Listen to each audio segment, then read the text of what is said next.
Seguimos en este programa que se llama Así las Cosas. A ustedes gracias por conectarse y es momento de darle paso a mi primer invitado de este programa, de esta nueva temporada y de este regreso, además de Así las Cosas. Y me da mucho gusto presentarles y tener en este programa de hoy a Germán Ricaurte, mi primer invitado en este espacio. Germán, ¿cómo vamos?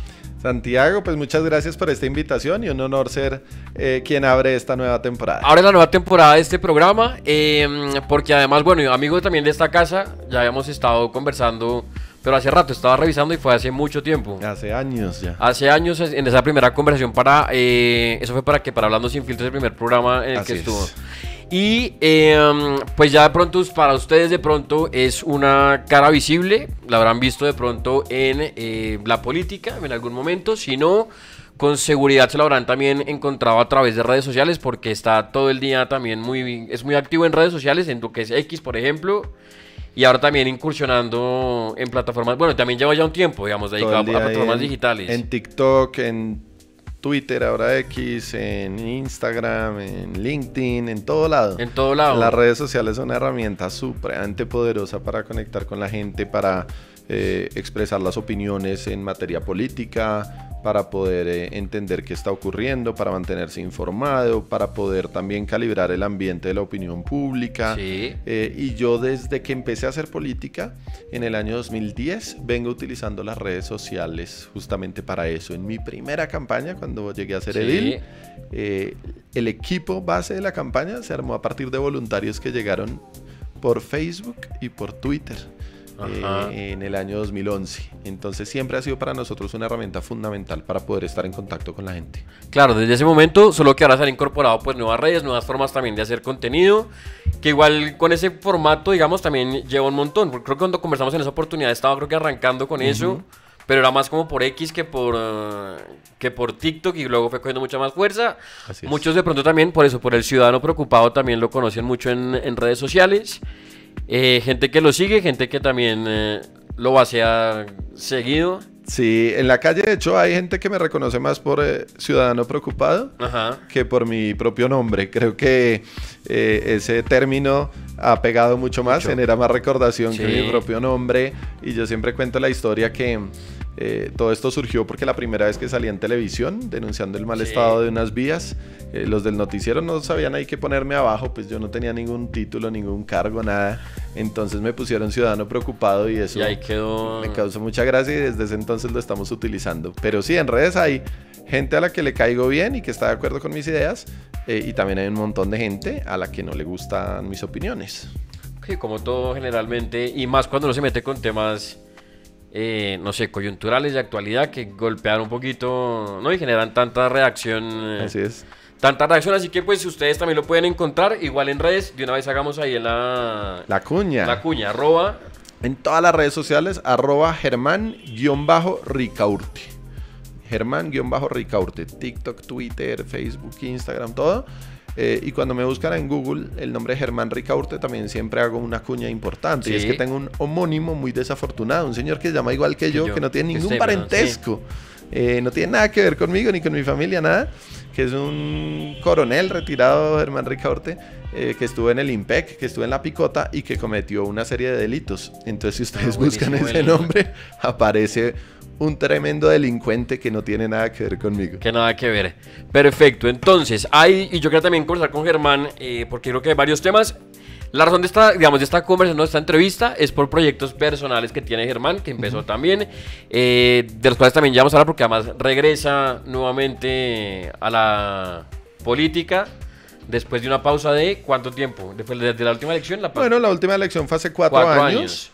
Y decidí volver a intentarlo con un equipo más maduro, con más experiencia, después de haber trabajado también más de 3 años en la administración distrital en diferentes frentes, conociendo mucho mejor la ciudad, los proyectos que se están ejecutando, conociendo mejor las preocupaciones de la gente en los barrios, y hoy con una presencia mucho más fuerte también en redes sociales. Así que con toda la energía y con toda la terquedad decidimos volverlo a intentar, porque estamos seguros que esta vez sí tiene que ser. Sí, tiene que ser. No me puedo volver a quemar. Sí, porque yo incluso creo que se lo decía Germán, hace falta, creo que políticos que realmente estén comprometidos, que quieran nada más apostarle al tema, que no es por notoriedad, si es por plata, si es por fama, si es por reconocimiento, porque así hay muchos ahorita, que la verdad es pura pantalla y hasta el momento poco, pero Germán decía apostarle, esta sería, bueno, Germán fue edil de Chapinero. Correcto. Eso fue 2012 al 2015. 2015. Y luego vinieron, ¿cuántas candidatos? O sea, mejor dicho, yo fui candidato al Consejo en el 2015. Sí. Que sacamos 7.600 votos. Y fui candidato a la Cámara en 2022. Que esa fue la última. Que esa fue la más reciente. La más reciente y la que entonces viene ahorita, de la cual también ya vamos a conversar y por la cual, digamos, la razón por la cual quería yo tener a Germán hoy en este programa, pero es imposible no preguntarle por unos temas que creo que también hacen parte, ¿no?, de la coyuntura, digamos, del momento. Así es. Y que quiero también saber su opinión sobre esos puntos. Entonces, sobre eso podemos hablarlos, digamos, rápidamente, simplemente para tener su percepción y ya me meto de fondo en los dos proyectos que quiero conversar. Perfecto. Perfecto. Entonces, el primero, sin duda alguna, es lo que está pasando con Venezuela, lo que pasó con Nicolás Maduro. Preguntarle eso, su opinión sobre lo que pasó y lo que tiene que ver también o lo que le compete a Colombia también con todo lo que ha pasado, que pues ha cambiado también un poquito como el panorama y lo que estaba como digamos en camino a pasar con este tema. Bueno, pues lo primero decir que yo sí celebro la captura de Nicolás Maduro y celebro que este dictador que ha violado tanto los derechos humanos, que encarceló opositores y que tiene quebrado a Venezuela y que está aliado con el narcotráfico y ha sido un socio de las guerrillas colombianas y de los narcotraficantes colombianos, pues vaya ante la justicia y que responda por sus delitos. Lo segundo es que creo que todos los colombianos tenemos ya muchísimos amigos que han llegado de Venezuela durante los últimos 20 años, saliendo y huyendo de ese régimen, de esa violencia y de esa pobreza. Y creo que para todos es una gran alegría también que ese país pueda avanzar a una nueva etapa, que tenga una transición y que regrese la democracia. ¿Qué me preocupa? Pues que ese tránsito y esa transición puede ser muy dolorosa y creo que todos estamos a la expectativa de cómo va a ocurrir y cómo se va a presentar, porque en este momento quedaron personas del régimen, como Delcy Rodríguez, a cargo y no sabemos cuánto tiempo va a tardarse en que haya unas elecciones realmente libres y que se respeten los resultados y que tengan una verdadera veeduría internacional y que pueda de verdad regresar la democracia y que puedan volver a contar con un gobierno serio y no delincuente en Venezuela. Creo que eso es lo que todos queremos, pero hay mucha incertidumbre. Yo creo que todos en Venezuela están a la expectativa de qué va a ocurrir, porque Trump diciendo que van a administrar ese país, pero al mismo tiempo desde la distancia y con el mismo régimen de antes a cargo, simplemente entregándoles unas cantidades de 30 a 50 millones de barriles de petróleo, que es lo que acordaron. Así que pues ese camino va a ser duro y esperamos que Venezuela regrese a la democracia. Ahora bien, también esto nos ha dejado una gran lección a todos en cuanto a cómo se maneja la comunicación y el relacionamiento entre mandatarios. Porque fíjese cómo iba un poco ligada la relación y paralela la relación de Trump con Maduro y con Petro. Y con Petro, sí. Acuérdese esa foto que se filtró de inteligencia artificial que un político estadounidense llevaba al despacho. En la carpeta. Una carpeta con la imagen de inteligencia artificial de Petro y Maduro con la pijama anaranjada. Y entonces la tensión estaba en un punto crítico, hasta que conversaron por teléfono Trump y Petro y se van a reunir y así es que se deben manejar las relaciones diplomáticas y no peleando a punta de Twitter. Sí, exacto, ni de las madrugadas ni nada, sino simplemente como tiene que hacerlo. Ha anunciado que entonces tienen encuentro. Así es. Próximamente, esperemos a ver qué pasa. Se reúne también con María Corina Machado, también yo que se iba a reunir con ella. Así es. A ver cómo pasa y cómo pinta también el panorama. Así que, pues bueno, ese era un punto. Lo segundo, como también usted nos mencionaba antes de arrancar, o mejor dicho, ya en la conversación, trabajó mucho también en la administración distrital y conoce también, Germán, mucho cómo funciona, ¿no? Y cómo se elabora, digamos, en este gobierno, en esta alcaldía, digamos. Así es. Que es la de Carlos Fernando Galán. Sobre ese punto, sé que hay muchas opiniones al respecto y muchas posiciones también, pero digamos, desde su perspectiva, el tema de Bogotá, preguntárselo también cómo ve la ciudad y cómo digamos, esta gobernanza de Carlos Fernando Galán, digamos, en estos ya son 2 años. 2 años, ya la mitad del periodo. Mitad del periodo, ajá. Bueno, Bogotá es una ciudad muy compleja, es una ciudad que Yo adoro porque he vivido aquí toda mi vida, toda. Yo nací en Bogotá, estudié el colegio, la universidad, el posgrado, todo acá. Yo nunca he vivido por fuera de Bogotá. Y gracias al trabajo también la he recorrido muchísimo, todas sus localidades. Entonces esta es una ciudad muy diversa, que tiene de todo, pero que tiene unos problemas gravísimos también estructurales. Así que para cualquiera que llegue a gobernar Bogotá, llámese Lucho Garzón, Antanas Mocus, Gustavo Petro, Enrique Peñalosa, Claudia López, Carlos Fernando Galán, quien sea que se sienta en la posición de alcalde, tiene un reto enorme y una cantidad de problemas de coyunturas que se le van activando. Dicho esto, creo que el alcalde es una figura política muy serena, muy tranquila, que comunica muy bien a la gente, que es capaz de reconocer errores y de reconocer las cosas cuando no van bien y de transmitirle a la gente también los logros y las buenas gestiones que se están haciendo. Pero creo que todos podemos coincidir, más allá de si a la gente le gusta o no le gusta el alcalde Galán, creo que todos podemos coincidir en que es una persona sensata, serena y que comunica con claridad a la gente. En materia de infraestructura, la ciudad viene andando muy bien y la gente está contenta. Y a pesar de los trancones que se generan por los cierres, que son inherentes a las obras, pues la gente está viendo cómo el metro avanza. Cerramos el año 2025 por encima del 70% de avance en la obra del metro de Bogotá. Ya está muy adelantada la obra también del cable de San Cristóbal, que debe estar listo a finales de este año. Se está avanzando en las obras de la 68, de las Américas, y se han entregado una cantidad de obras impresionantes en esta ciudad. Se sigue avanzando en infraestructura educativa, construyendo colegios. Está próximo a entregarse el hospital de Usme. Así que en salud, en infraestructura social, en infraestructura educativa y en materia de transporte se está avanzando muy bien. También tenemos el proyecto que es una alianza público-privada del nuevo estadio para Bogotá, por ejemplo, y está caminando también sobre ruedas el proyecto de la Petar Canoas, que va a descontaminar el 70% del agua del río Bogotá. Ya se está terminando la estación elevadora, que es una primera etapa necesaria, pero luego viene el proyecto ambiental más ambicioso en la historia de la ciudad, que son más de 6 billones de pesos para construir esta planta de tratamiento de agua residual en el río Bogotá. En ese frente avanzamos muy bien. En seguridad se está haciendo la tarea, la policía captura las bandas, la Secretaría de Seguridad aumentó su presupuesto, pero seguimos viendo unos niveles de delincuencia muy preocupantes. En robos, en extorsiones, la gente está percibiendo también pues, que la criminalidad y la delincuencia siguen allí.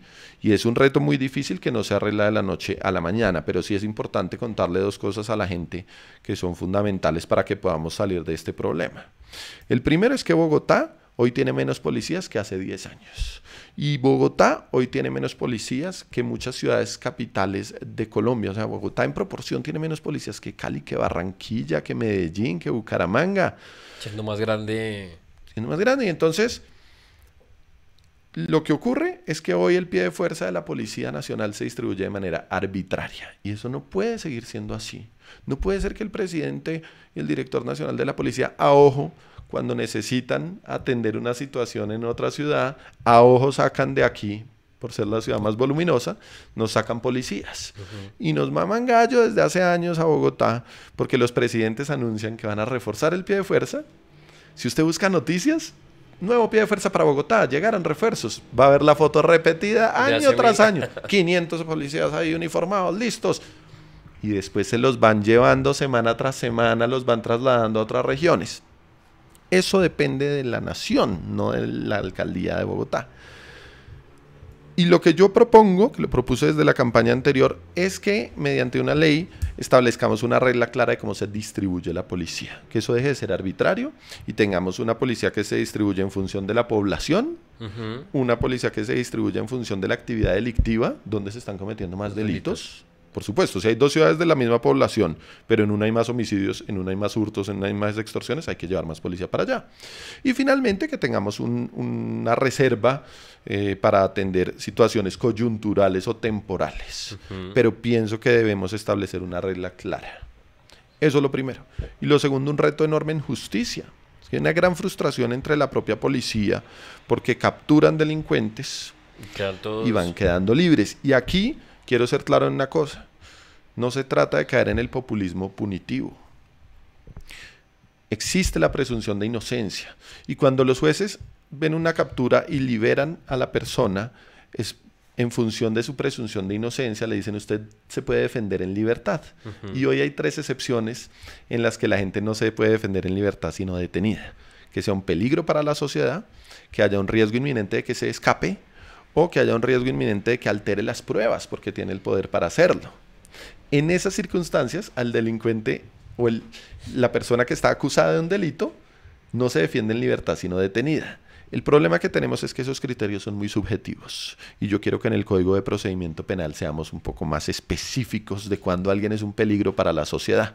Y a la gente los casos que más rabia le dan son los ladrones, los hurtos, que a la persona la capturan 3, 4, 7 veces y todavía no ha llegado una condena y una y otra vez el juez lo deja en libertad. Entonces yo lo que quiero es que una persona que tenga 3 ingresos al sistema penal, es decir, están andando 3 acusaciones en su contra, se defienda detenido. Porque o si no la persona empieza a pensar que es intocable y que puede hacer lo que le da la gana y empieza a cometer delitos de mayor calibre y con mayor violencia. Y por eso vemos que personas que han estado 4 o 5 veces detenidas o han sido capturadas en flagrancia en varios robos, después terminan cometiendo un homicidio, porque se empoderan y creen que no va a pasar nada, porque la justicia se demora en llegar a una condena. Yo quiero que una persona que ha sido detenida muchas veces se defienda detenida. Sí, como tiene que ser. Pues digamos, pues porque si no lo que usted dice, caen en el tema de volver a repetirlo. Veamos el caso reciente de la 109, 114 con 19. Así es. Donde matan, ¿no? a este joven y cuando van a ver, digamos, el historial de la persona, pues ya había sido capturada, ya sabían que estaba dedicada al tema, pero siguió, digamos, libre y delinquiendo. Y eso no puede seguir pasando. Y eso no puede pasar tampoco. Entonces, ya que me da el pie y empieza a hablar también, digamos, como de ideas y de propuestas, me salto el último que tienes, lo dejo para el final y más bien nos metemos en los proyectos de una vez. Le pregunto, arrancamos por ese lado, digamos, de la aspiración, o puedo meter el anterior, que es el tema de las denuncias también que se han hecho a través de redes y este nuevo proyecto también. Bueno, hablemos de las denuncias. De las denuncias. Entonces vamos por ahí para arrancar y ya seguimos entonces con el tema de la candidatura, las propuestas y todo como esas ideas para trabajar también por Bogotá. Digamos, ya más o menos ahí queda como el panorama, digamos, de cómo percibe, pues lo que digo, también trabajó, digamos, y estuvo desde adentro y sabe cómo opera y cómo funciona también el tema del distrito. Así es. Que a veces también creo que nos pasa que muchas veces criticamos desde afuera. Para mí ha sido una experiencia valiosísima haber trabajado en la administración distrital y haber hecho parte de un gobierno, porque yo pude estar presente en consejos de gobierno, en confis, en consejos de seguridad, en las visitas a los proyectos de infraestructura, y eso le da a uno una visión distinta de las dimensiones del tamaño de esta ciudad, del tamaño de sus problemas y los recursos públicos para qué alcanzan, cuánto cuesta cada cosa hacerse, a cuánta población podemos atender en determinado programa. Yo creo que esa experiencia ha sido valiosísima para poder luego, desde el Congreso de la República, cuando uno ejerce el control político de una administración, tener claro cómo funciona, cómo se ejecutan los recursos, cómo es el interno de una entidad pública. Eso es muy importante. Claro, porque uno juzga como ciudadano desde afuera y como, digamos, de las vivencias de cada uno. Otra cosa pues ya es vivirlo desde adentro y entender el funcionamiento y por qué pasa, digamos, lo que pasa. Así es. Que creo que es lo que generalmente también sucede, digamos, en la ciudad, que pasan muchas cosas, pero pues Germán entiende también un poquito el funcionamiento desde adentro y sabe también cómo opera y cuáles son también las necesidades, las falencias, las, no sé, cosas positivas, negativas y demás, y eso también permite tener un panorama mucho más grande. Entonces, ya vuelvo al tema de propuestas y todo este tema, pues digamos, de Bogotá.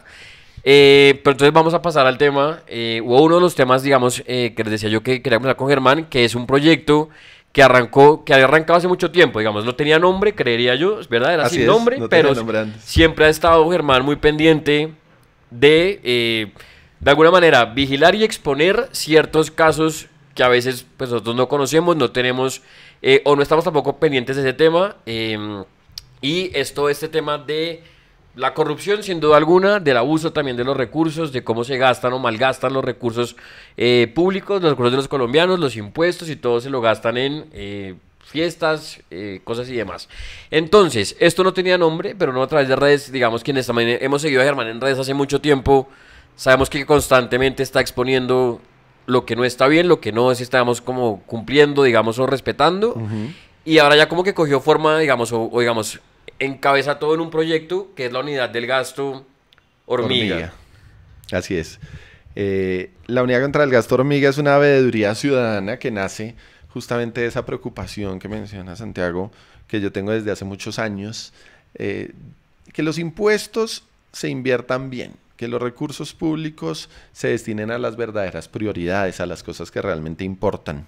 El Estado en últimas funciona casi como una vaca en una fiesta. Todo el mundo pone una plata para que el Estado provea una serie de servicios de seguridad, de justicia, de educación, de salud, y lo que vemos es que desafortunadamente muchos de esos servicios no funcionan bien y no operan bien porque una parte de la plata se la roban y otra parte de la plata la gastan en cosas que no deberían y que la malgastan. Entonces eso siempre ha sido para mí una obsesión desde que empecé a participar en lo público por allá en el año 2010, luego durante mi periodo como edil, siempre ha sido una constante evidenciar esos gastos inútiles, yo los llamo, y también cuando he tenido la oportunidad de trabajar al interior de una entidad pública, siempre he velado y siempre he promovido que los recursos se inviertan bien, correctamente, en los programas que son para atender a la gente y que no malgastemos los recursos públicos, como tiene que ser.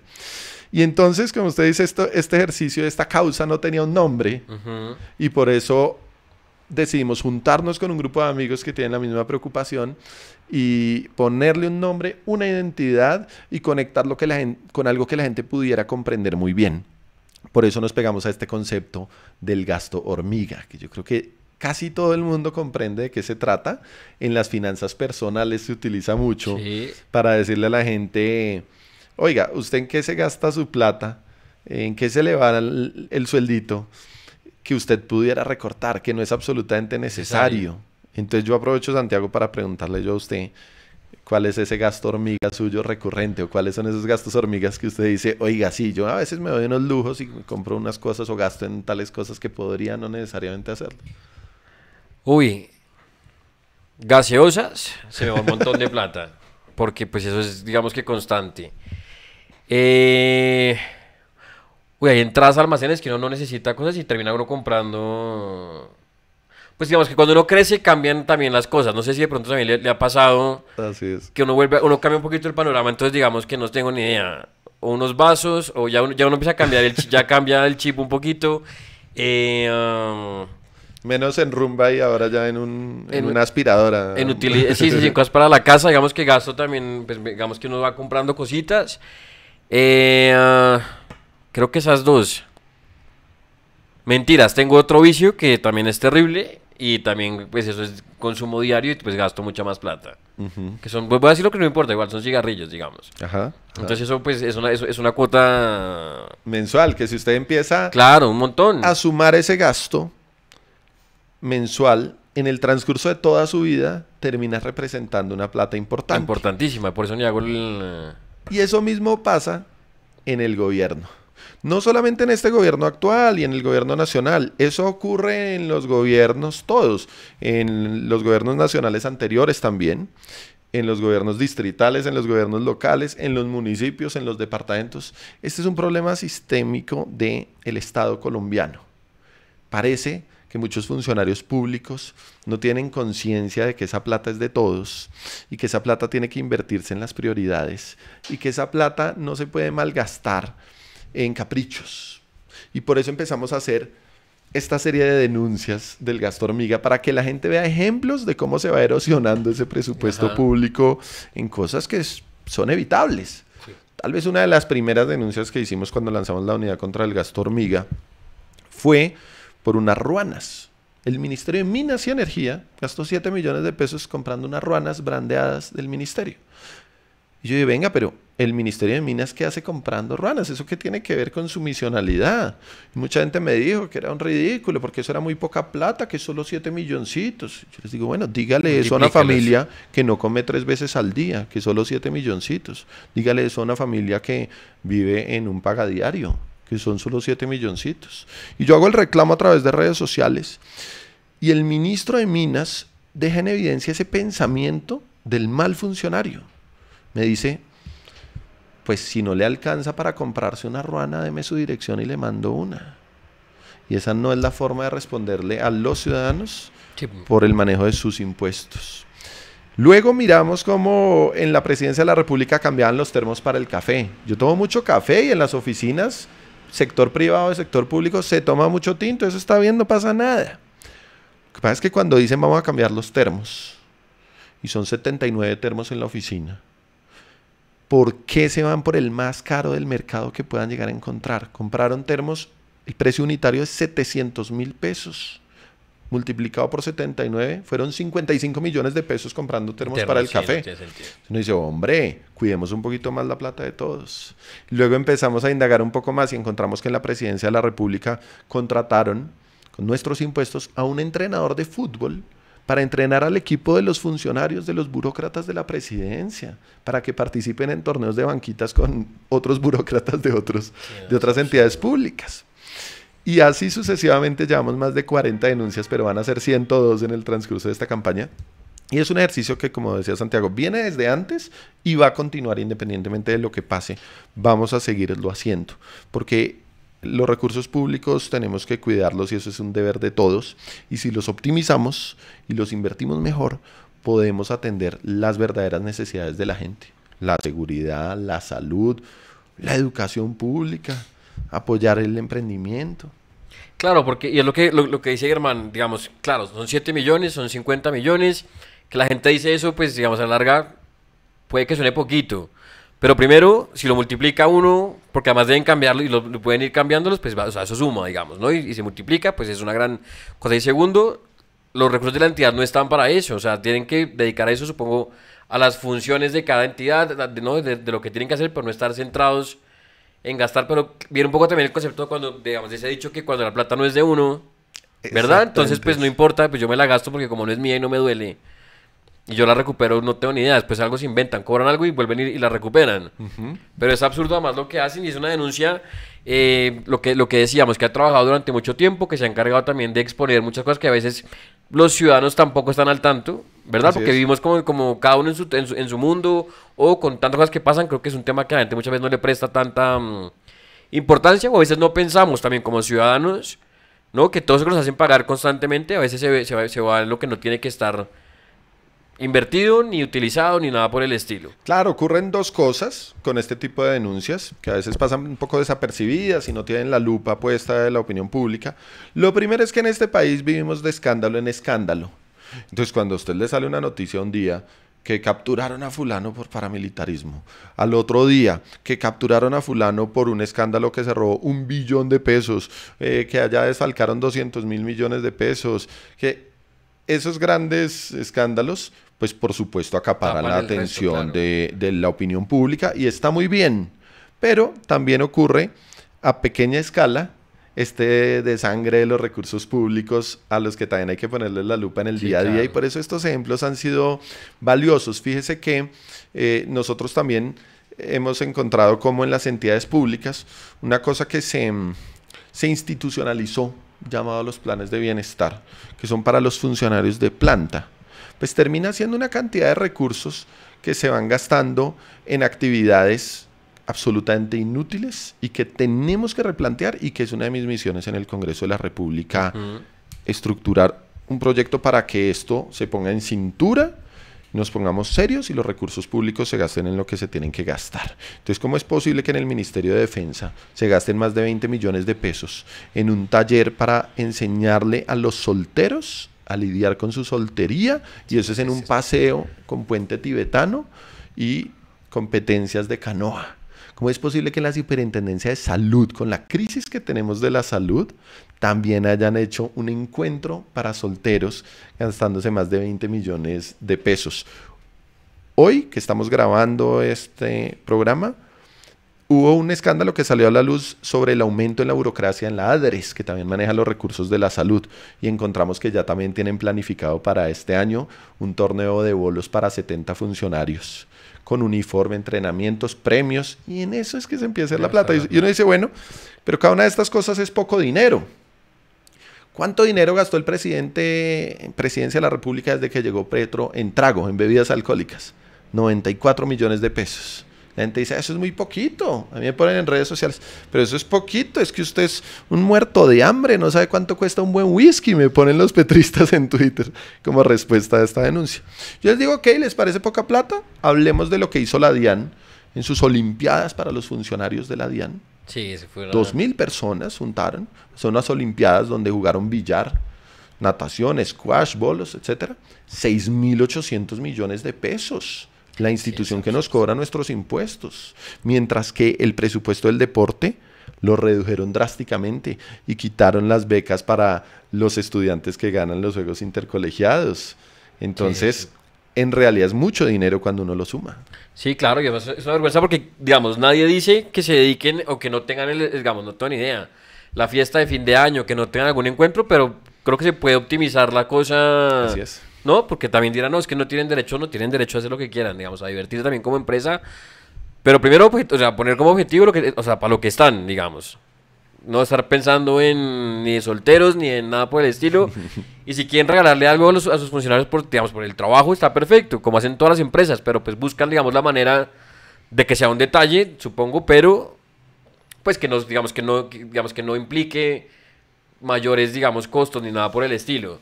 Correcto, es que uno tiene que ser mesurado. El año pasado, diciembre, que es la temporada de las fiestas de fin de año, realizábamos un caso. Por ejemplo, un caso que vimos fue el del ICFES.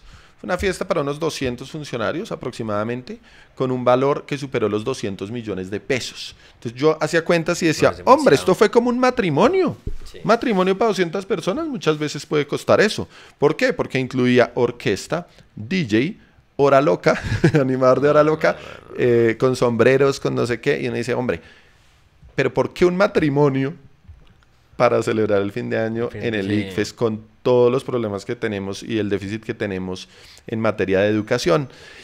Y ojo que también hay una parte de estos gastos inútiles que hemos venido evidenciando y denunciando, que son dineros que se han gastado en cosas que no salieron adelante o que salieron muy mal. Por ejemplo, la paz total.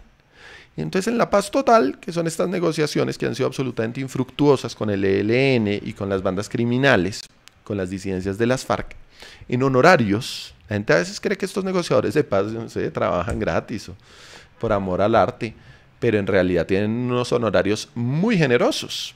Y si sumamos cuánto han gastado durante este gobierno en honorarios de negociadores de paz, nos dio 14.000 millones de pesos. Que finalmente no sirvieron para absolutamente nada, porque el ELN está más fuerte que antes, las disidencias están más fuertes que antes, alias Calarca está más fuerte que antes, que no han terminado de explicar esos vínculos que tienen algunos funcionarios con él, y entonces es muchísimo dinero el que se invierte, y ya destinaron otros 12.000 millones de pesos que para construir albergues, alojamientos, para los que se van a desmovilizar, que no sabemos dónde son, ni quiénes son. Así que estas denuncias han sido de diferentes montos. Para que la gente sepa, hemos empezado desde las ruanas de 7 millones de pesos y los termos de 700.000 pesos, hasta decir que la Unidad Nacional de Protección nos debe muchas explicaciones por un contrato directo, o sea, sin licitación, de 30.000 millones de pesos que firmaron con una empresa sumamente cuestionada para el manejo de los escoltas en una zona del país. Entonces estas denuncias han sido de diferentes tamaños, pero todas van a que los recursos públicos se tienen que invertir correctamente. Correctamente, claro. Y supongo que así como gastan en este tipo de cosas, quién sabe cuánta plata no se sacarán por el otro lado y no nos damos ni cuenta, con cuánta se embolsillará alguno también en su cuenta bancaria. Y lo que también decía Germán, son temas que alarman por supuesto, pero que la denuncia lastimosamente a veces dura, no tengo ni idea, 3, 4 días porque llega algo distinto y ya entonces nos cambia el panorama y se nos olvidó el tema y seguimos adelante. Y como también están en esa impunidad de ellos en las que no les pasa nada, pues entonces dejan que el tema se olvide, cambiamos de tema y seguimos adelante. Así es, así es. Y este es uno de mis propósitos, llegar también al Congreso para poder cambiar la mentalidad y hacerle un llamado a todas las personas que trabajan en el sector público, que hay muy buenos trabajadores y hay gente que le dedica su vida a trabajar por el Estado y por el sector público, pero es un llamado a que seamos conscientes de que los recursos públicos son de todos y que debemos invertirlos de la mejor manera, porque hay gente con muchas necesidades en esta ciudad y en este país y no podemos andarnos mecateando en cositas el presupuesto público. Y que sé que, o sea, nos tiene que interesar, nos tiene que importar además, ¿no? No dejar de hacernos los que conmigo no es, y porque también eso no ayuda. Y que además también, y ya para también ya le cambio el tema, es que también lo que pasó eso con el ministro de Minas, es bueno el tema de las ruanas. Pero también, digamos que poco a poco también se ha ganado, también, digamos, contestaciones, y esa es la palabra, por otros tipos, digamos, de funcionarios. También eso también trae unos... Sí, Armando Benedetti, el ministro del Interior, me llamó tonto y fracasado, porque yo le cuento cómo fue la historia. Sí. Yo dejé en evidencia la estrecha relación política que él tenía con el fundador de la Universidad San José, en la que entregaron esos títulos fraudulentos a la señora Juliana Guerrero.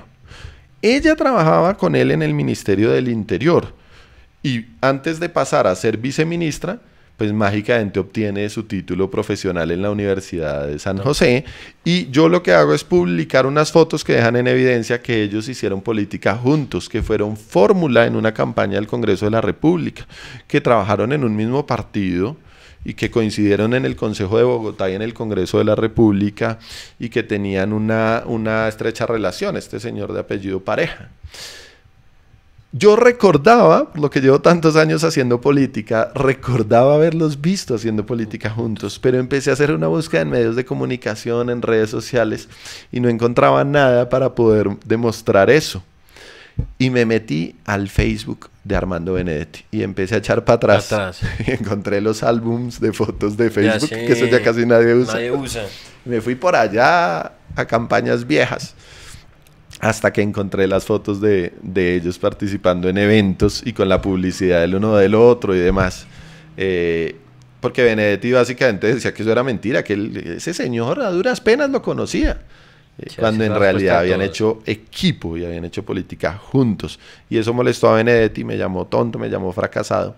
Y así mismo ha pasado con diversos funcionarios de este gobierno que son alérgicos a la crítica, que no les gusta la oposición, que son sumamente agresivos al responderle al ciudadano. Y bueno, esto es política, uno se va acostumbrando a que eso ocurra de esa manera, pero también asimismo en democracia, en las elecciones, pues yo espero que la gente les dé una lección de humildad, porque yo siento que quienes hoy nos están gobernando se les subió el poder a la cabeza y están incurriendo en las mismas prácticas que ellos criticaban. Entonces se sienten intocables, practican el nepotismo, hay un montón de familias ahí que tienen funcionarios compartidos, de parejas de esposos, de hermanos, etcétera, etcétera. Una cantidad de denuncias de acoso laboral, de maltrato a los empleados, una permisividad con denuncias de acoso de tipo sexual. Sí. Traicionaron al movimiento feminista que los apoyó, traicionaron a los nadies y al trabajador raso. Pregúntele a los maestros si están contentos con ese sistema de salud que pusieron ahí en práctica. Los cogieron de conejillo de indias para probar cómo iba a funcionar su nuevo sistema de salud y eso salió muy mal.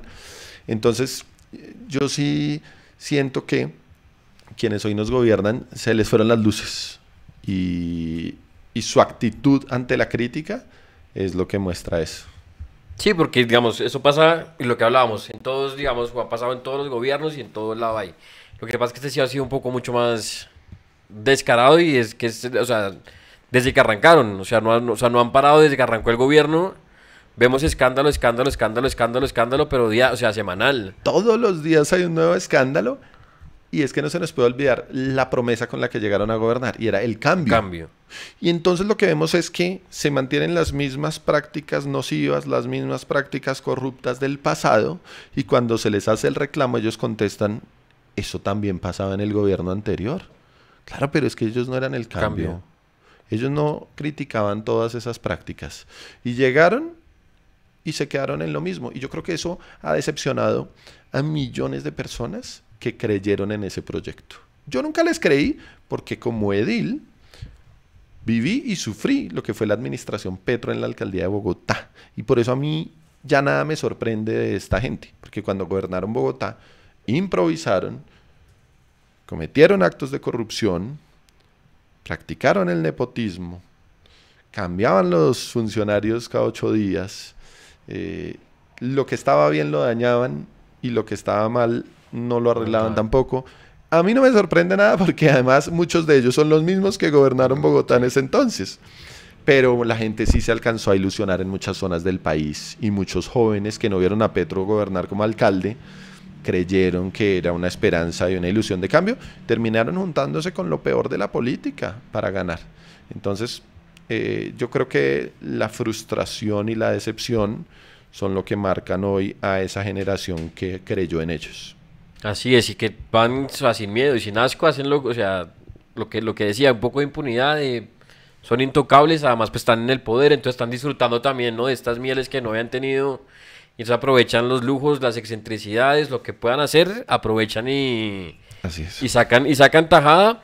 Y viene entonces también, porque bueno, esto hace parte un poco también de ese trabajo que yo antes de también preguntárleselo, si la gente, digamos, este proyecto, digamos, o este tema del gasto hormiga, la gente, por ejemplo, no tengo ni idea, puede también enviarles, no tengo ni idea, las denuncias, puede contarles qué está pasando o pedirles de pronto que investiguen, no tengo ni idea, alguna entidad, alguna cosa, o sea, como el ciudadano... Sin duda, hemos ido agrandando el equipo, nos han escrito a través de redes sociales personas que quieren participar y que quieren contribuir y que han ido agrandando el equipo de la Unidad contra el Gasto Hormiga, personas que quieren investigar, que quieren ayudar a denunciar algunos temas nacionales, algunos temas distritales, incluso personas a distancia que nos han dicho, oiga, yo soy de tal región, yo quiero enfocarme en investigar asuntos de mi región y ya han empezado a hacerlo, pero también la invitación súper abierta a que me escriban si tienen en algún momento conocimiento de algún caso de corrupción o ejemplos de estos gastos inútiles que les causen indignación. Yo le confieso a Santiago que varios de los ejemplos que le he comentado, varias de las denuncias que hemos hecho han surgido a raíz de que personas desde el interior de las entidades públicas me han enviado la información y entonces allí nosotros profundizamos, revisamos, confirmamos que sea cierto y luego sí la publicamos. Recuerdo un episodio muy curioso que también habla mucho de lo que es la opinión pública. Hay muchas denuncias que hemos hecho interesantes, valiosas y de muchísimo dinero que los medios de comunicación no nos prestan atención y no las publican. En cambio hubo un episodio menor, bastante menor, en el que una persona me escribe desde el interior del Ministerio de Justicia. Todavía estaba el ministro Montealegre. Y entonces envían un mensaje al interior de la entidad diciéndoles que ahora sí va a empezar la austeridad, ahora sí van a cuidar los recursos públicos y que por ende ahora solo van a tener derecho a un tinto de 6 onzas por la mañana y a un tinto de 6 onzas por la tarde. Y ni uno más, que el que quiera más café se vaya para la calle a comprar. Entonces yo digo, hey, están tergiversando esto que nosotros promovemos de cuidar los recursos públicos porque están cayendo en la ridiculez. Y mientras malgastan los recursos públicos contratando un montón de burocracia inútil y de corbatas y haciendo compras de mucho dinero, entonces a los de la oficina sí les dice que ya no pueden tomar café. Y bueno, yo publico eso en mis redes sociales, el pantallazo del correo que recibieron los trabajadores del Ministerio de Justicia. Ah, no, ahí sí, les encantó a los medios de comunicación, artículo en la revista Semana, pregunta al ministro Montealegre que por qué hay racionamiento de tinto. Café. Entonces, también es una invitación a que reflexionemos como sociedad, a qué le prestamos atención y a qué no, porque desafortunadamente siento que a veces los medios de comunicación le prestan atención a las tonterías y a las cosas importantes no. Y a los funcionarios públicos, de nuevo, el llamado a que cuidemos los recursos públicos, ahorremos en lo que podemos ahorrar, invirtamos los recursos de forma eficiente, pero no caigamos en ridiculeces, ni disfracemos con esas acciones los verdaderos huecos donde se está perdiendo la plata. Exacto, si no es la pataleta de niños de el berrinche, entonces ahora sí vamos a, sí, claro, o sea, mejor dicho, de recortar. Claro, porque caemos entonces ya en un nivel del absurdo donde hay personas que me escriben, entonces usted dice que no compren papel higiénico para los baños. Hombre, sí, no estoy diciendo eso. Exacto, es, o sea, cómprenlos, Pero no hay que comprar, no tengo ni idea, los rollos de... Porque además como buscan todo lo más caro, o sea, ni comprar 6.500 rollos ni nada, o sea, lo que tiene que ser para lo que tiene que usarse y listo. Correcto, recientemente mostrábamos una compra del presidente también, un montón de medallas, se gastaba un montón de plata en medallas para condecorar a sus propios funcionarios, o se gastaba un montón de plata en esculturas de palomas de la paz para otorgar como regalos protocolarios. Yo digo, venga, este es el tipo de cosas que son innecesarias. Sí, que de hecho eso ha tenido muchas peleadas también con gobiernos anteriores. Sí, las ¿verdad? Las famosas almendras, pasar con las cortinas. Me estoy hablando de Francia Márquez cuando también llegó a la vicepresidencia. Hablaban de los edredones, de los cojines y de las camas y de todo este rollo. Así es. O sea, nadie dice que tiene que dormir en una cobija. Exacto. Es cómprese el coso, pero... Sentido común. Por eso dicen que el sentido común es el menos común de los sentidos. Sí, un poco de sentido común, de sensatez. Hombre, si esta fuera un gasto propio en su casa, ¿usted lo haría? Si esta fuera su empresa privada, ¿usted lo haría? O ahí sí... Ahí sí lo pensaría mejor porque es su propia plata. Claro, eso es un punto. Y pues como, digamos, llegaron con ese tema de... el cambio de todos, ¿no? Los nadies, y entonces vamos a ayudar a todo el mundo y todos somos iguales porque nosotros no somos los ricos ni nada, pues entonces también un poquito de, ¿no? Como de coherencia y de lógica a la hora de hacer el discurso. Cosa que también se les ha como olvidado a veces. Pero entonces, esto pues digamos que no para, y es un trabajo también que ha venido haciendo. Ahora pues ya digamos que tiene bajo un proyecto, digamos ya tiene un nombre. La gente igual puede enviar denuncia. Tienen también redes sociales también de la unidad contra el gasto hormiga, sí, la pueden encontrar. Para que también puedan hacerlo ahí, y que además son cosas que son, o sea, mejor dicho, es una investigación, o sea, detrás hay una investigación, hay una verificación. No crean que es porque a Germán se le ocurre salir a denunciar porque sí y hablar y acabar con alguien. No, eso está estudiado, está trabajado, tienen las pruebas, tienen las cosas, y con base en eso es que salen a hacer las denuncias. Siempre está todo soportado, siempre hay un proceso de búsqueda, de contraste, de revisión. Muchas veces cometen errores documentales y cosas que uno tiene que verificar, o hay información que no está disponible en internet y toca preguntarla explícitamente por derechos de petición, pero siempre todo está soportado porque en esto hay que tener rigor. Claro. No se trata de salir por figurar a decir cualquier salvajada, sino que si nosotros salimos con una denuncia o hacemos un reclamo a una entidad que gastó en algo inútil, lo hacemos siempre desde el respeto, pero también con el soporte en la mano. Siempre va el soporte de frente cuando hacemos las publicaciones. Claro, no es salir a inventarse ni hacer nada. Tanto así que hasta el día de hoy ninguna entidad ha dicho, oiga, esto es mentira. No, eso en realidad no lo hicimos, no lo gastamos, es falso. Claro, o sea, pasa, digamos, y está pasando. Y yo, para cerrar el tema y ya preguntarle por lo otro también, por otro tema, es estas denuncias, digamos, ¿qué pasa? O sea, se hacen las denuncias, pero eso, digamos, en algún punto, no sé, pueden tener o sea, o cómo llega uno que tenga una consecuencia, digamos. Digamos que hay dos tipos de denuncias en este caso.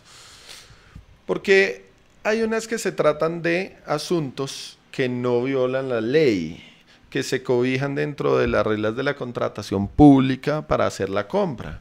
Entonces, efectivamente hacen una licitación o efectivamente utilizan Colombia Compra Eficiente y adquieren esos bienes y servicios. Por eso es que decimos que no todo es corrupción, no todo es que se lo robaron. Muchos de esos bienes y servicios efectivamente cuestan eso, pero era innecesario comprarlos y era un gasto inútil. Entonces, eso es por un lado una serie de las denuncias donde no evidenciamos que se está violando la ley, pero se está abusando de la normativa vigente para gastar en caprichos. Y otras sí, son mucho más serias y que terminan yendo a los órganos de control, que es cuando evidenciamos que están gastando más de lo que se debe en un bien o servicio, o que hay algún tipo de irregularidad en la contratación. Eso sí ya pues sigue su curso en órganos de control. De control, o sea, lo otro es más como un tema de eso, como de veeduría ciudadana, digamos, de estar pendiente, y para que también la gente sepa, como ponerse, digamos, como en la mira, digamos, de las personas. Correcto. Lo que están haciendo.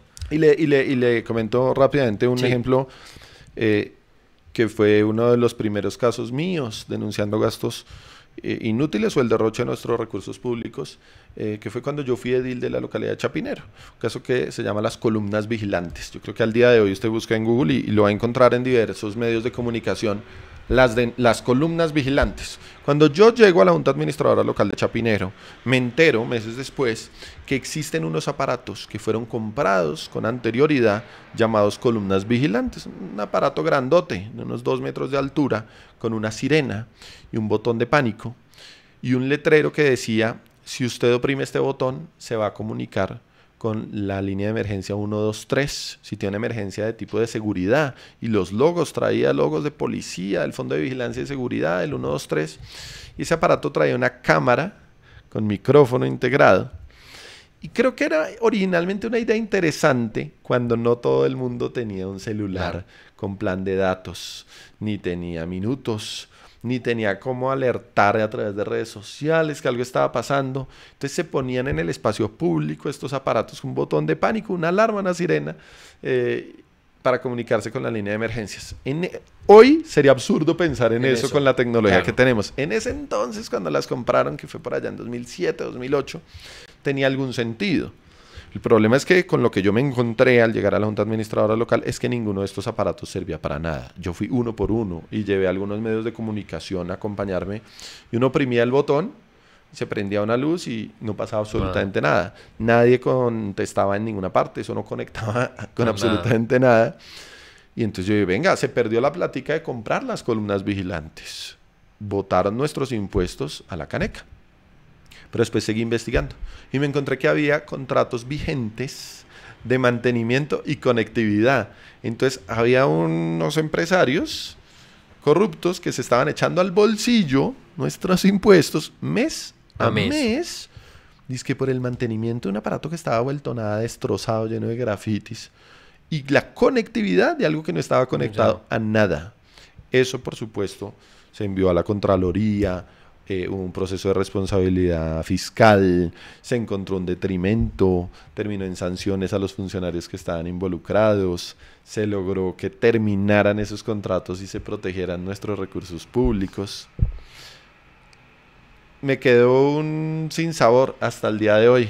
Usted puede ir al CAI de la 72 con novena, o puede ir a la Caracas con 54, por darle solo 2 ejemplos, y ahí va a haber todavía el aparato de la columna vigilante. Yo durante años pedí que quitaran esa vaina que nunca sirvió para nada y que dejaran de engañar a la gente teniendo ese aparato ahí a la vista.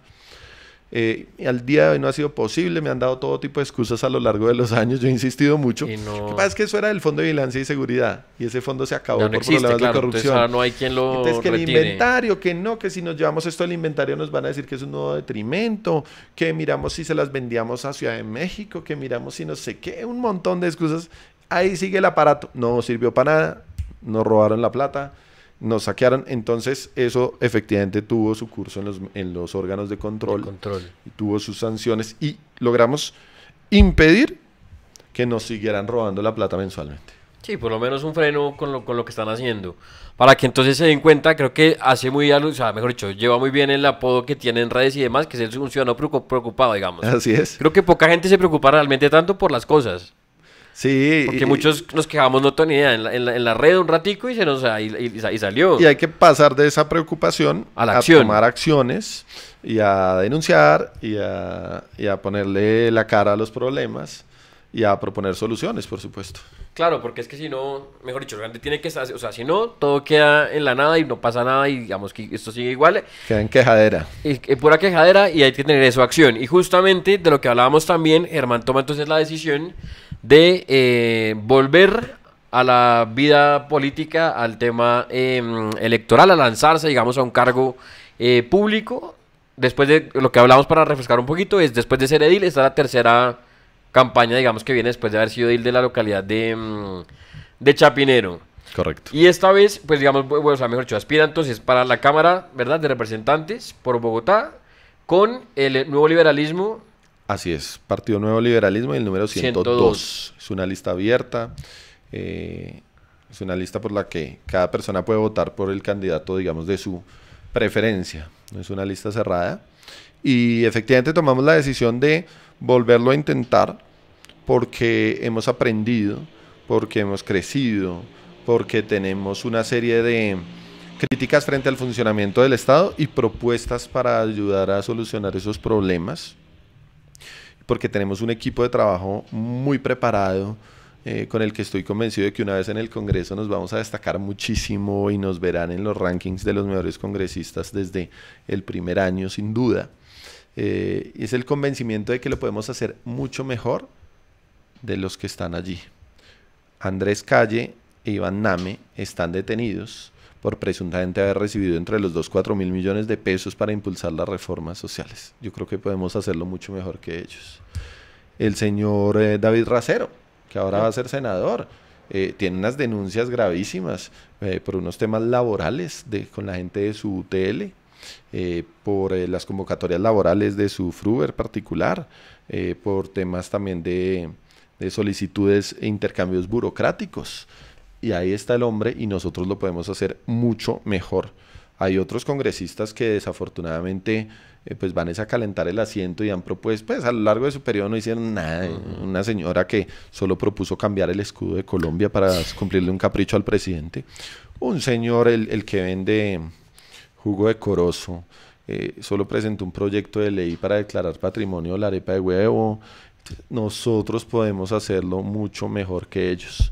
Y todos los que están involucrados en ese entramado de corrupción de la Unidad Nacional de Gestión del Riesgo, los que recibieron plata aparentemente para aprobar los cupos de crédito, podemos hacerlo mucho mejor que ellos. Entonces por eso es la intención de volver a aspirar, de volverse a presentar, porque cuando uno está metido en la política y ve que los que están allí sentados no están haciendo las cosas bien y que uno con su equipo lo podría hacer mejor, pues a uno le dan, por supuesto, ganas de presentarse y participar. Claro, además que más que hacerlo mejor es hacer. Es que hay, o sea, lo que Germán dice, hay mucha gente que está ahí calentando silla y con propuestas que, como por dárselas, no sé, como por cumplir, pero la verdad es que son absurdas. O sea, realmente es absurdo. O sea, el cargo no está, o sea, no es para eso. Así es. Y las opiniones creo que están equivocadas, entonces creo que es una buena llegada, que para quienes de pronto también están conectados y de pronto tienen también la duda, es, en este caso, ¿qué hace, digamos, un representante a la Cámara? Porque en este caso es por Bogotá, o sea, vela por los intereses y por, digamos, todo lo que tiene que ver con la ciudad en este caso. Así es. Esto es muy importante, esta pedagogía, porque sí, el ciudadano del común pues está enfocado en su trabajo, en sus estudios, en sus actividades, y muchas veces está alejado del funcionamiento del Estado y de cómo opera la política.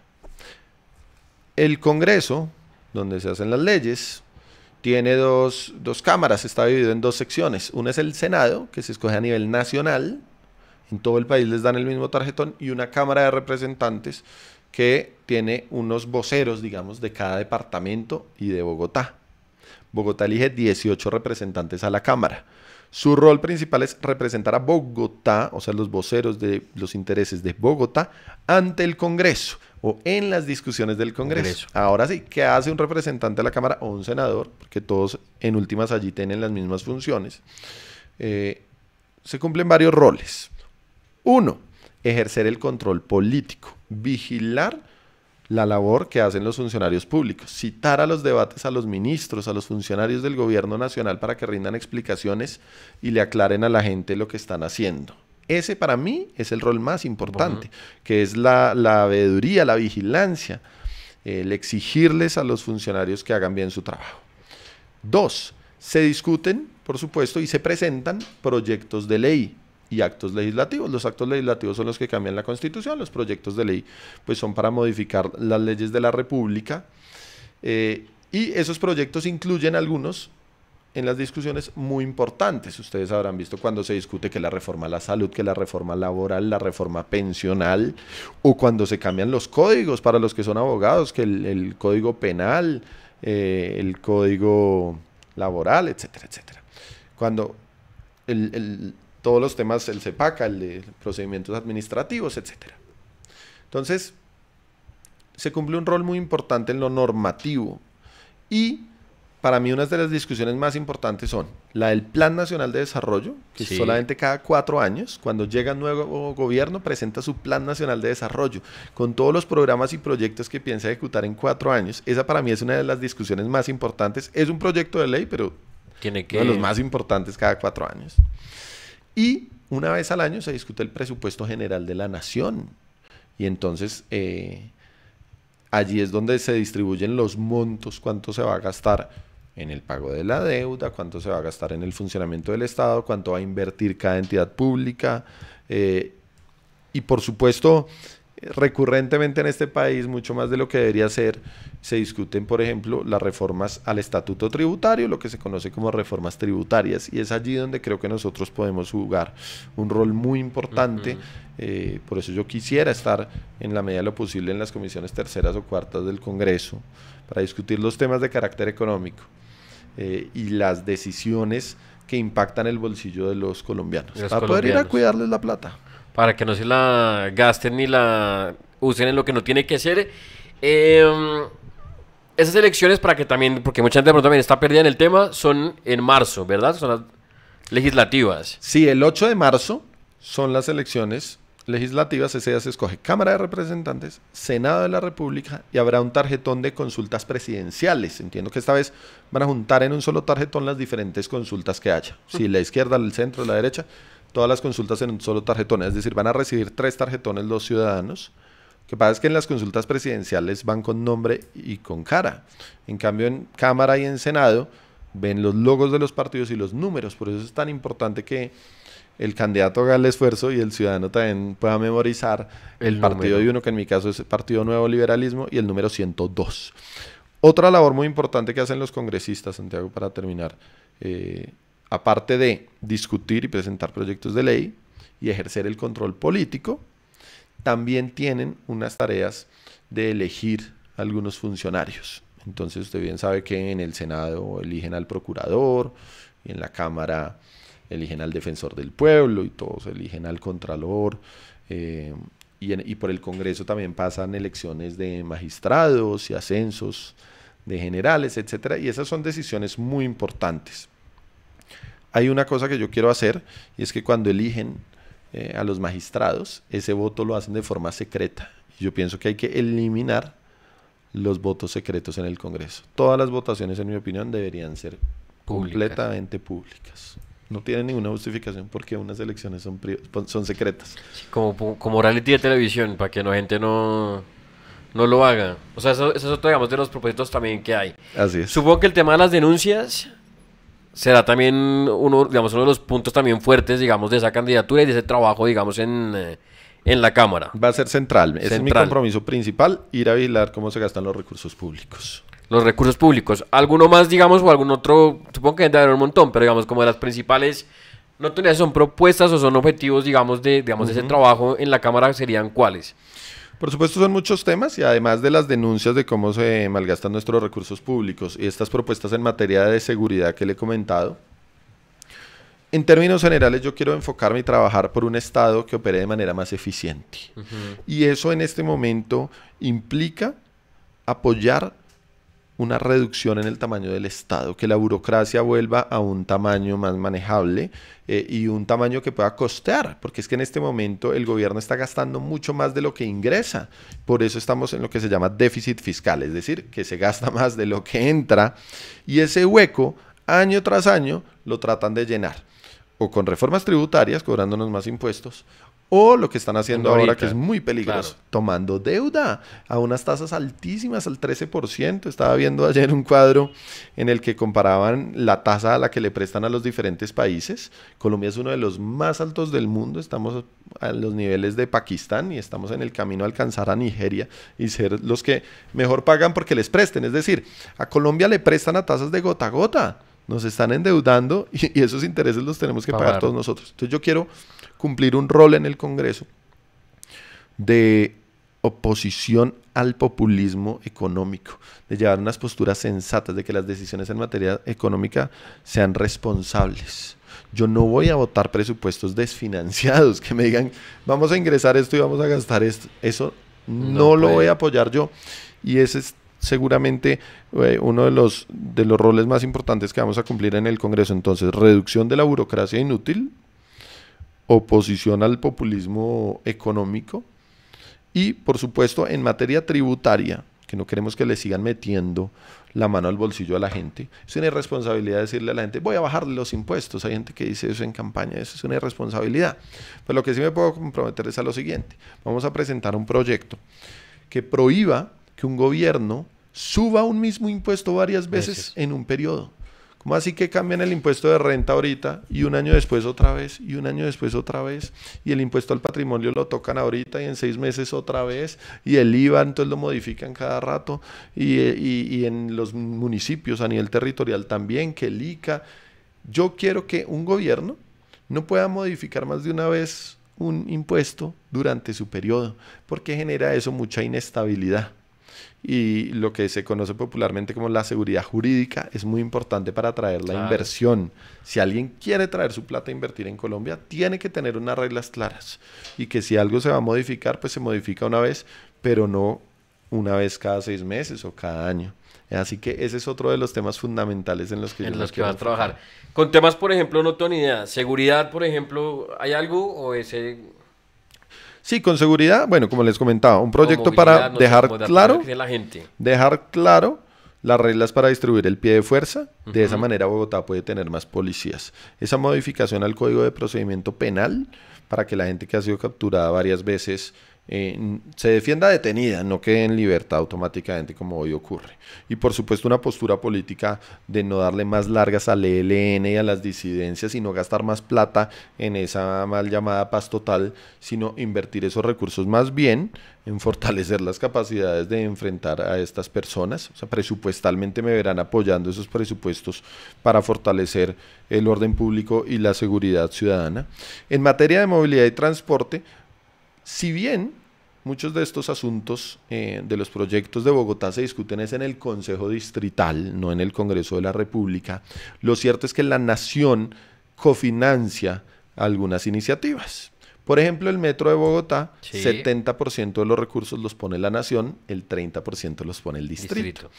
Y viene un proyecto aún más ambicioso, que cuesta más de 30 billones de pesos, y es la segunda línea del Metro de Bogotá. Y yo voy a ser un defensor de ese presupuesto para que en el Plan Nacional de Desarrollo del próximo gobierno estén garantizados los recursos para nuestra segunda línea del Metro de Bogotá, que sale de la 72 con Caracas, baja, toma la 80, cruza localidad de Engativá y termina allá por Fontanar del Río en la localidad de Suba. Esto va a beneficiar a 2 millones de personas. Entonces voy a luchar por ese presupuesto de la segunda línea del Metro de Bogotá, que seguramente ustedes escucharán a los representantes de otras regiones decir que no están de acuerdo con ese presupuesto, que ellos necesitan también en sus regiones esa inversión y que no están de acuerdo que todo para la capital. Pero es que Bogotá es la ciudad que más aporta al presupuesto nacional, por eso es justo que se nos devuelva. Y otra cosa que me tiene preocupado ahorita en la discusión que está teniendo la Nación con el distrito a raíz del aumento en la tarifa de Transmilenio, es que el gobierno nacional está amenazando, directamente chantajeando, con quitarle la plata a Bogotá de un acuerdo que ya existe para cofinanciar la compra de buses eléctricos. Así que también vamos a defender el presupuesto de Bogotá para que nos cofinancien esa compra de buses eléctricos. No puede ser que en un acto populista este gobierno lo eche para atrás y que el próximo gobierno llegue y diga, sí, no, definitivamente no vamos a invertir esos recursos. No, Bogotá sí necesita esa plata y se la merece porque la produce y la paga con sus impuestos. Pero además un compromiso, dado que yo trabajé de cerca con el alcalde Galán, haciendo seguimiento a los proyectos de infraestructura, dejarle claro a los bogotanos que desde el control político yo voy a estar encima haciendo vigilancia de cómo avanzan las obras, y muy atento a denunciar cualquier sobrecosto, y muy atento a reclamar cuando veamos que no se están cumpliendo los tiempos pactados. Así que el control político enfocado en los grandes proyectos de infraestructura de Bogotá. Y como, o sea, mejor dicho, poniendo la lupa a lo importante, a lo que tiene que ser o sea, y cumpliendo, digamos, ese rol para lo que están, digamos, en ese puesto y para lo que la gente pues los vota. No es ir a calentar la silla, no es ir a inventarse pendejadas con las que salen, no es desaparecerse, porque hay gente a la que no le conocemos al día de hoy, ni la voz ni la cara. O sea, salen cada vez que sale una estupidez, son los primeros que aparecen, pero el resto no existen.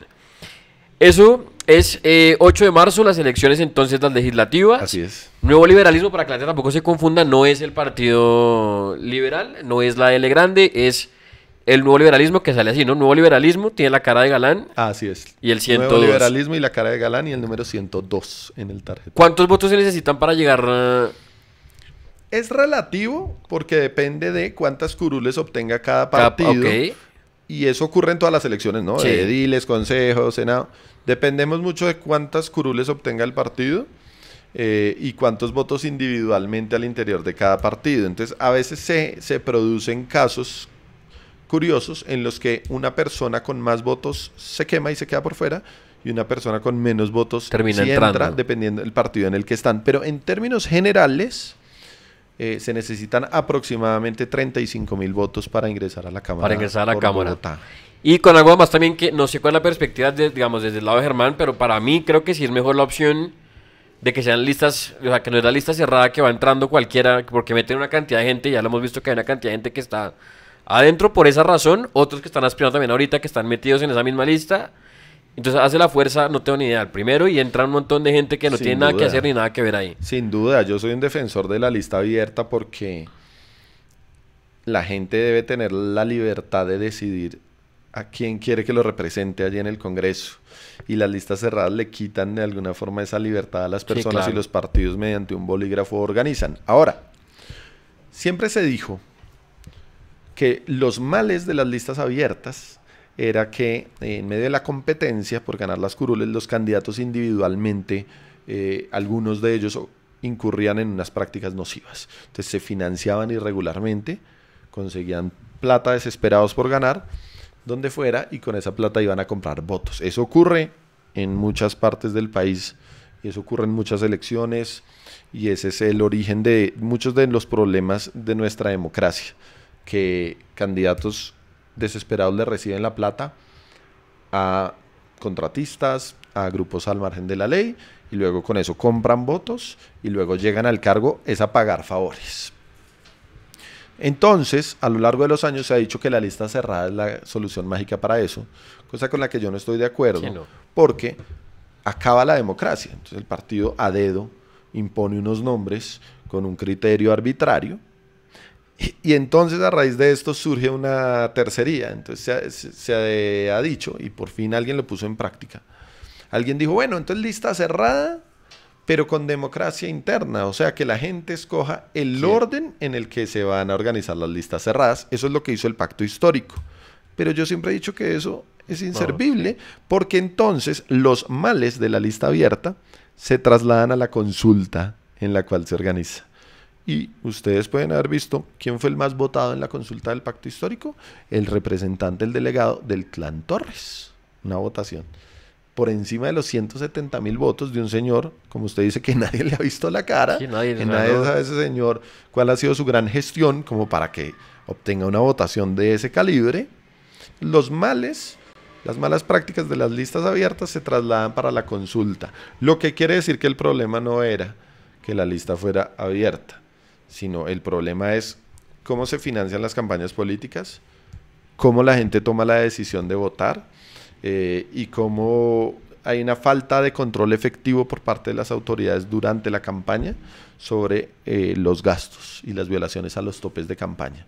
En este país hay mucha gente que invierte unas cantidades excesivas de dinero en las campañas, no las reporta y luego no pasa nada. Sí, lastimosamente es que sí, cada cual aquí hace lo que quiere, pero sí creo que es una gran alternativa, porque es que si no van y van entrando gente que a la larga no sirve para nada. Se ganan además unos sueldos gigantes por no hacer absolutamente nada. Y yo insisto, a muchos no les conocemos la cara, solamente cuando algo pasa y sale alguna estupidez, ahí se les ocurre aparecer. Son los primeros, vuelven y desaparecen. Y hay varios, ¿no? Desde la Cámara, ahí en el Senado, pues, o sea, es un montón de gente la que la verdad pues no sirve. Así que si ustedes igual quieren, entonces, Nuevo Liberalismo, partido...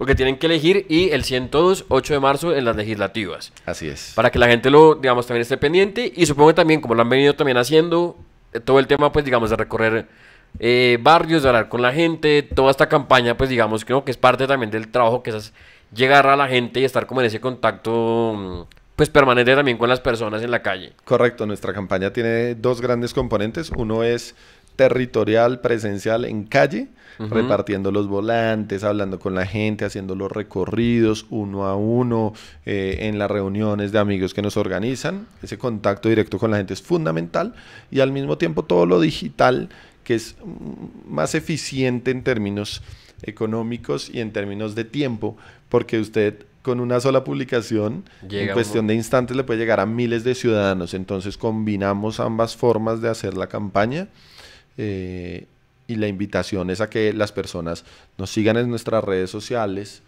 se interesen por la candidatura al Congreso de la República, que es tan importante, tomen una buena decisión y ojalá que pues, consulten en nuestra página web y en nuestras redes sociales con mayor profundidad mi experiencia, mi hoja de vida y lo que estamos proponiendo para llegar al Congreso de la República y ojalá nos puedan acompañar con su voto este 8 de marzo. Nuevo Liberalismo 102. Nuevo Liberalismo 102. Redes también, si quiere, Germán, repitamos para que entonces la gente las tenga también ahí y vaya y empiece también a... Correcto, en todas las redes sociales es Germán-Ricaurte. Ahí encuentran en mis redes sociales que vamos opinando, vamos... contándole a la gente lo que queremos hacer desde el Congreso, vamos dando claras nuestras posiciones y nuestras posturas para que conozcan también cómo pensamos. Que consideras lo que yo también decía al principio, mucha gente le aparecerá o le han aparecido muchos de los videos, cuando le aparezcan, ahí en el botoncito simplemente le da el más que tiene y ya queda seguida la cuenta para que puedas estar pendiente. Porque creo que hemos conversado de muchos temas, hay también otros que quedan también por fuera, pero pues yo me podría quedar aquí conversando horas y horas con Germán de todos los temas que hay. Simplemente que sí quería conversar sobre estos dos puntos, obviamente también el tema de coyuntura y pues ojalá haya, Germán, otra oportunidad para conversar de pronto también como más cerquita, otras como al periodo electoral para volver como a hacer una refrescadita, pero eso que la gente de pronto con esto queda también como muy, como que le va quedando un poco también claro el tema y pues va también conociendo un poco de las ideas, de las propuestas que tiene, del trabajo también que ha venido haciendo, que no apareció hoy a hacer política, no se le ocurrió como a varios, ¿no?, que han saltado a creer que pueden hacer política y creo que no es para todos tampoco. Entonces, no sé si queda algún tema por fuera, digamos, dentro de esta conversación que de pronto quisiera meter o algo que yo de pronto no haya mencionado. Bueno, no, es reiterarle sobre todo a la gente el llamado a que se interese por estas elecciones porque el Congreso toma decisiones que impactan directamente sobre su vida.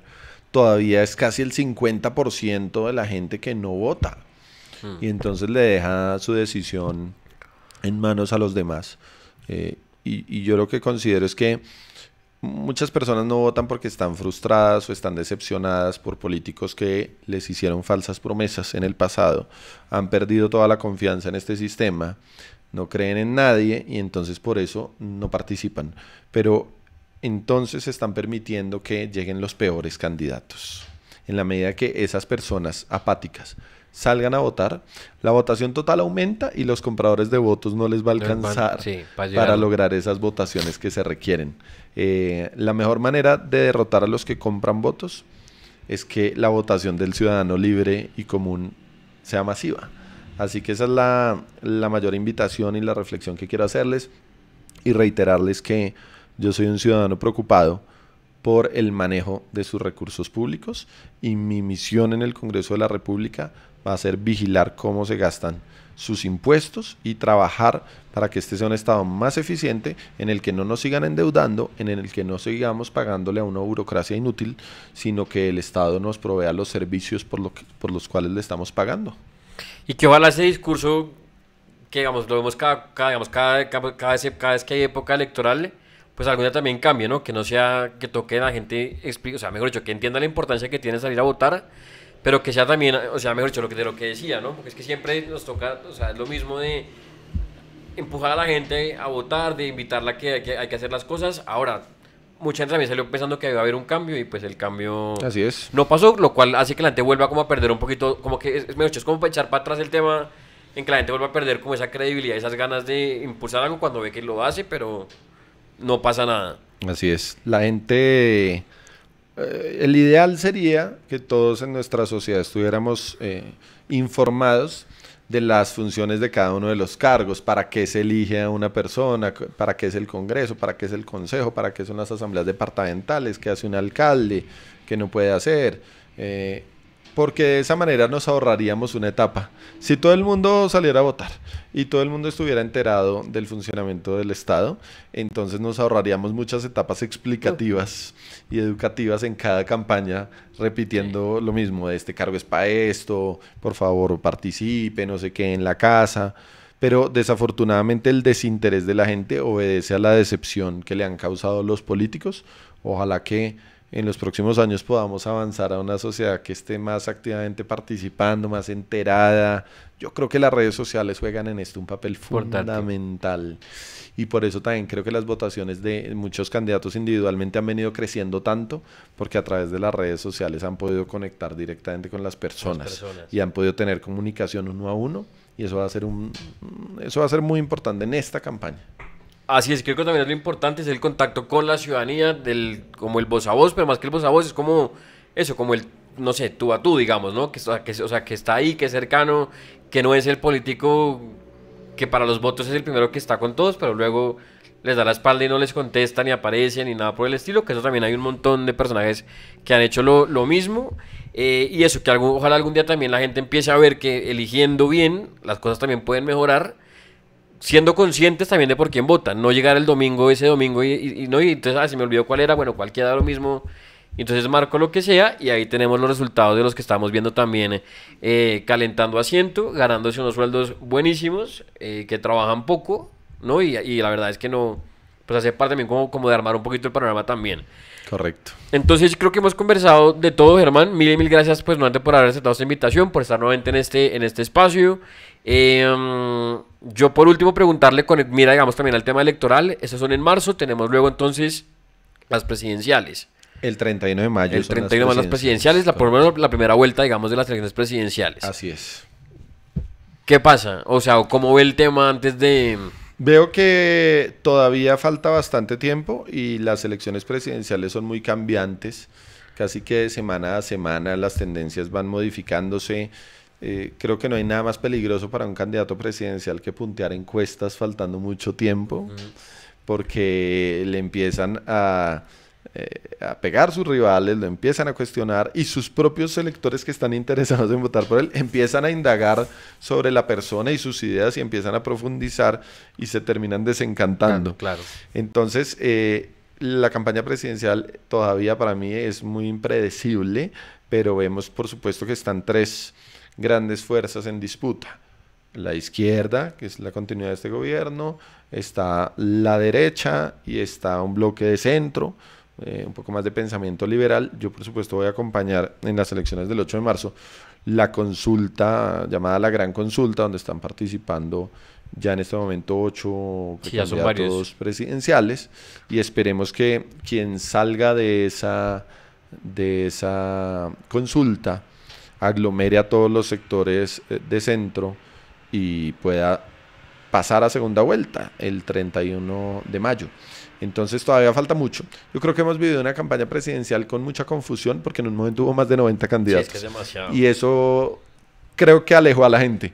Fueron tantos candidatos que las personas como por unos meses perdieron el interés y dijeron, esto es un relajo, cualquiera se lanza a la presidencia, que los políticos hagan sus cosas y se decanten, y cuando estén los que son nos cuentan. Nos avisan, sí, nos avisan. Cuando ya pasamos de 60 a 70 candidatos, la gente dijo, cuando haya 5 me cuentan quiénes son. Sí, cuando haya más. Ahora también viene el tema también de la registraduría, ¿verdad? Que es el tema de las firmas, que ahí supongo que también descabezarán y saldrán varios también del listado. Algunos que no hayan cumplido con las firmas. Que no han cumplido adecuadas, con las firmas. Y ya vamos entonces llegando a un rango de candidatos mucho más manejable, que la gente pueda identificar quién es quién, en qué cree. Y el 8 de marzo, al tiempo con nuestras elecciones de Cámara y de Senado, pues la gente en esas consultas va a elegir unos cuantos, o sea, es decir, en el sector del centro uno solo, en la izquierda elegirán uno solo, no sé si haya más consultas o solo esas dos, pero el número de candidatos se va a reducir mucho. Entonces también, para darle tranquilidad a los ciudadanos, si es el 31 de mayo, cuando lleguen a la primera vuelta presidencial, no van a tener 90 candidatos, van a llegar a un número muy reducido. 5, 6, 8, pero un número manejable que ustedes puedan reconocer sus caras, porque creo que la gente estaba un poco inquieta con ese volumen de candidatos. No, sí, claro. Y que además también, dos últimas preguntas. Dice que va o sea, apoyar lo que es la Gran Consulta, que cada vez, digamos, bueno, la última incorporación, ¿cuál fue? ¿La de Pinzón? El último candidato que se unió fue Juan Carlos Pinzón. Sí. De esos que hay ahí, ¿cuál, le gusta más? Porque ahí está, bueno, hay muy buenos nombres. Nuestro partido, el Nuevo Liberalismo, tiene su candidato propio dentro de la consulta, que es Juan Manuel Galán, que supongo que ese será el apoyo del lado suyo. Y que además también, para cerrar también con el tema ya, es que a la larga también para las presidenciales, pues, o sea, tiene que, o sea, mejor dicho, va muy de la mano también el trabajo que hace, pues digamos, el Congreso, digamos, ¿verdad? Con el trato, digamos, o ese tema con el presidente o quien llegue también a la presidencia. Que también creo que es muy importante también tener alguien con quien puedan tener ese diálogo, el poder conversar, el poder, no tengo ni idea, revisar las cosas con calma, que no sea este tema de la amenaza, de todo lo que hemos también visto recientemente. Sin duda, quien sea el próximo presidente, pues es importante que tenga lo que se llama gobernabilidad, que pueda impulsar sus reformas y que pueda impulsar sus proyectos, pero número uno, sin relaciones transaccionales, sin andar comprando a los congresistas para que vote a favor de sus proyectos por un lado, y por otro lado, sin una aplanadora, porque cuando un gobierno tiene unas mayorías absolutas en el Congreso empieza a hacer lo que se le da la gana. Entonces es bueno que haya un balance, que haya una atención y que cuando un gobierno presenta un proyecto se discuta verdaderamente en el Congreso con argumentos. No todos los proyectos tienen que ser aprobados. En la discusión se debe determinar si es conveniente o no es conveniente. No todas las reformas son buenas, no todas las reformas son para mejorar. Lo que pasa es que esto se tuerce cuando el voto del congresista depende de que le compraron su voto con dinero o con burocracia, o al revés, que un congresista corrupto está pidiendo algo a cambio del voto y no se lo dan, entonces vota en contra. Y eso es lo que tenemos que cambiar en el Congreso, y la única forma de hacerlo es elegir personas decentes y que haya una mayoría de congresistas decentes ahí sentados discutiendo los proyectos según lo que mejor le convenga a la sociedad. Así es, con normalidad, como tiene que ser, que opere, digamos, el tema sin problema. Ya vimos también lo que pasó y cómo también se repartieron ofrecieron y demás, y pues eso también dañando todo. Así que pues bueno, Germán, mil y mil gracias entonces nuevamente por haber estado en este programa y por haber conversado también durante ese tiempo pues sobre estos temas. Insisto, en redes igual están pendientes. Germán es demasiado activo también en redes sociales. Así es. Lo pueden ver en diferentes plataformas. Twitter también es la que, digamos, de las que más también está también metido. TikTok, Instagram y demás, para que también la gente lo pueda ver.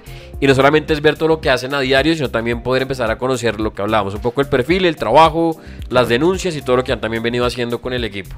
Así es, pues la invitación a que nos acompañen en redes sociales, se interesen por esta campaña. Ojalá que al revisar nuestra propuesta, nuestro perfil, voten por nosotros con el número 102 del Nuevo Liberalismo. Y una última cosa, Santiago, un llamado, y es: el problema de nuestro país no reside en cuáles son nuestras normas actuales. El grave problema de Colombia no es nuestra actual constitución política. Y entonces que le digan a la gente que cambiando la constitución ahora sí esto va a funcionar mejor, es una gran mentira. Y la constitución del 91 que tenemos, que es bastante garantista, que protege los derechos humanos, que muchas veces se ha dicho que es como una constitución para ángeles.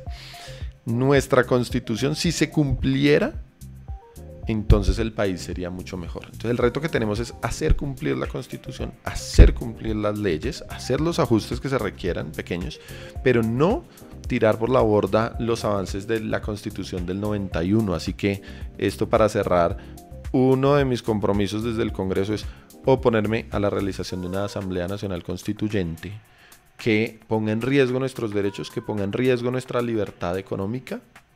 Porque el anuncio que ha hecho el petrismo, que ya radicó un comité recolector de firmas, es que una vez tengan sus firmas, va a presentar un proyecto de ley que discutirá el próximo Congreso para decidir si se convoca o no a una Asamblea Nacional Constituyente. Es decir, cuando yo llegue al Congreso de la República, una de las primeras decisiones seguramente que yo voy a tener que tomar es si voto a favor o en contra a que a la gente se le consulte si quieren una Asamblea Nacional Constituyente. Y yo desde ahora anuncio que conmigo no cuenten para eso, que no vamos a poner en riesgo los avances de los últimos 35 años de nuestro país. Que les funcionó para llegar al poder y ahora que están ahí montados ya no les funciona esa que está, digamos, ahora hay que cambiarla. Y sobre mármol prometieron que no la iban a cambiar. Y sobre esas constituciones que están hoy en día y están gobernando y pueden hacer lo que están haciendo. Así es. De no ser por ella no estarían con seguridad en el cargo. Pero entonces creo que eso es importante que lo tengan en cuenta, las posturas también para que las tenga claras y que no son de los políticos que llegan, tienen un punto en elecciones, son unas decisiones, pero la cambian. Y luego empiezan a cambiar de postura, de ideología y no se acuerdan de lo que decían o prometían y pues se acomodan, digamos, a lo que les conviene en el momento, cosa que no va a pasar desde este lado, sino que es muy claro desde el principio con lo que sí y con lo que no.